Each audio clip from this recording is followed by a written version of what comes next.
সব রিজিক নবীর কাছে দেয় আর নবীজি বন্টন করে। যিনি রিজিক বন্টন করতে পারে তিনি কি মরা না জিন্দা? আমরা নামাজ পড়ি, নামাজের মধ্যে আমরা বলি আত্তাহিয়াতু লিল্লাহি ওয়াস সালাওয়াতু ওয়াত তাইয়্যিবাত আসসালামু আলাইকা, বলেন আসসালামু আলাইকা আইয়ুহান নবী। আমাদের নামাজের ভিতরে নবীরে সালাম দিই। নবী কি মরা না জিন্দা? তো তুমি নামাজে নবীকে সালাম দাও। শুধু তাদের নাম জানি না, তাদের মার নামও জানি।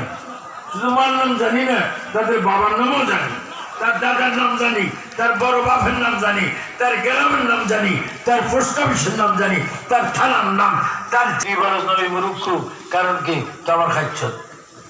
তো খাচ্ছত কেন? এখানে একটা ডিপ কথা আছে, জানি তোমরা মনে কষ্ট না। তুমি সব মানুষ নেগেটিভ মানুষ, পজিটিভ মানুষ, রাইট মানুষ, ওই মানুষ, নবী মানুষটা কারণ কি? এখানে একটা গোপন তত্ত্ব আছে, মনে কষ্ট আইনি না। কি তত্ত্ব? আমার জন্মের মধ্যে দোষ। 3 তলা 6 তলা বাড়ি, ডলার, রিয়াল, পাউন্ড, টাকা, রুপিয়া সব কিছু আছে, কিন্তু তুমি মানুষ